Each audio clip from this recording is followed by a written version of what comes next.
En el último cuarto de siglo hemos asistido a un cambio y una aceleración lineal, diría yo, de la actividad bancaria. En primer lugar, por la gran desregulación que hubo en los últimos 20 años, podría decir, cosa que fue aprovechada por las entidades financieras, por los bancos, para asumir nuevas actividades en los mercados de valores, en crear nuevos instrumentos financieros. Pero bueno, toda esta vorágine, digamos, potenciada por el uso de las nuevas tecnologías, que hacen que un depósito efectuado en un país esté en menos de 3 minutos en otra plaza y quizás en otro continente, provocó lo que ya muchos llaman el riesgo sistémico, que significa que una entidad bancaria puede verse sumida en dificultades que a su vez rápidamente van a contagiar a las demás. Pero en principio lo que ha pasado en estos últimos años es que esta celeridad también a veces ha aflojado un poco los controles. Incluso en Estados Unidos se ha hablado de que ha habido demasiada libertad para las empresas financieras. Esto no implica que apoyar una postura de una regulación total y absoluta,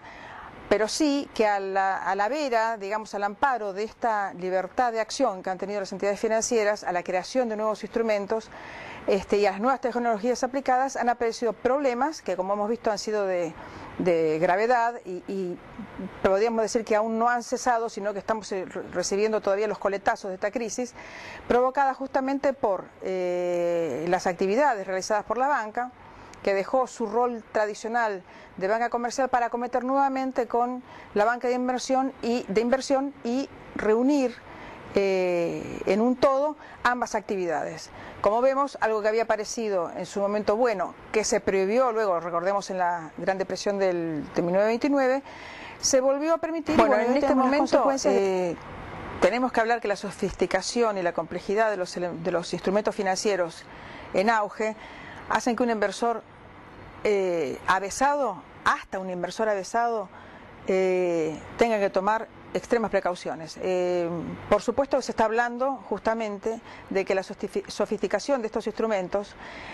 unidos a que muchas veces las entidades no han informado como corresponde o han directamente ocultado los riesgos, y de estos no son palabras mías, entre otros Paul Bernanke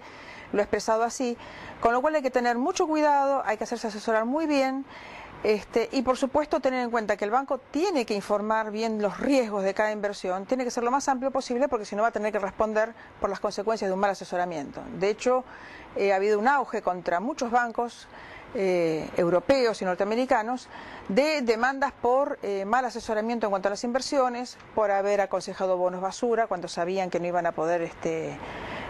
ser recuperados, y más aún en el caso de algún banco puntual en Italia, vendió precipitadamente acciones de una empresa que sabía perfectamente que iba a ir a la quiebra y se la sacó de encima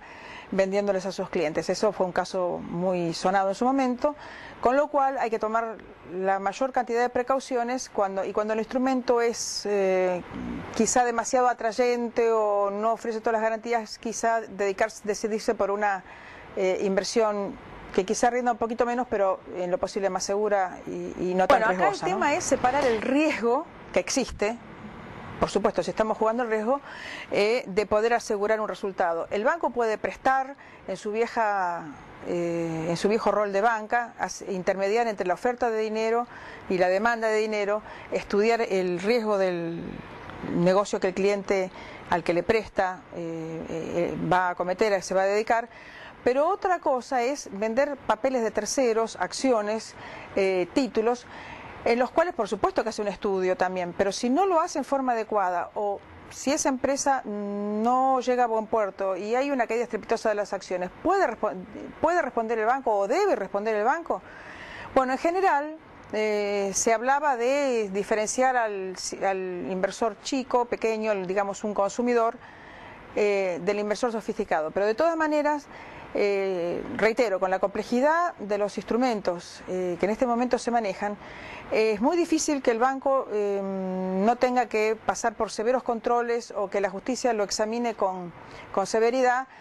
para el momento que tiene que juzgar si asesoró debidamente. Son muchos los casos en que la justicia ha hecho lugar al resarcimiento por haber aconsejado mal al inversor, o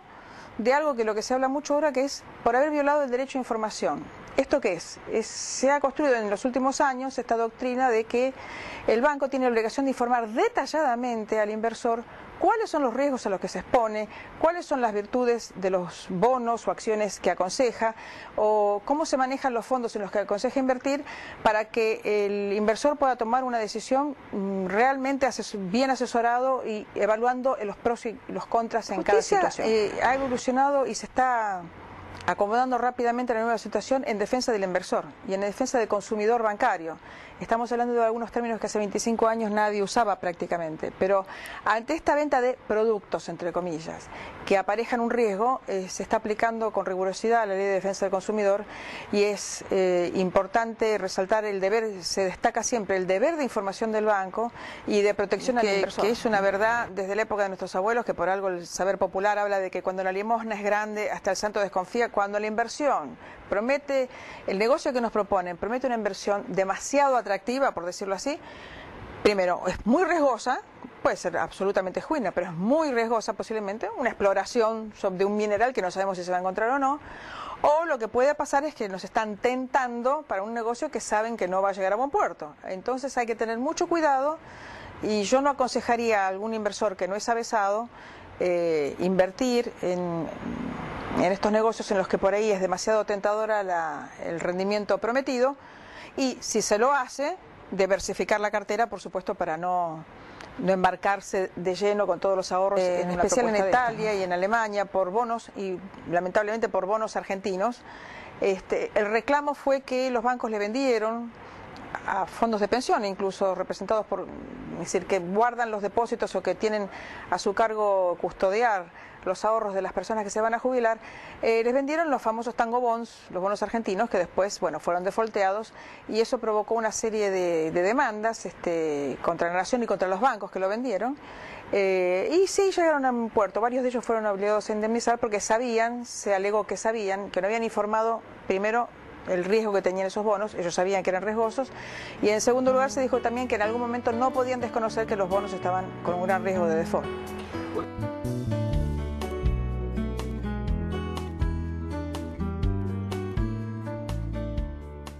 You're a falling star,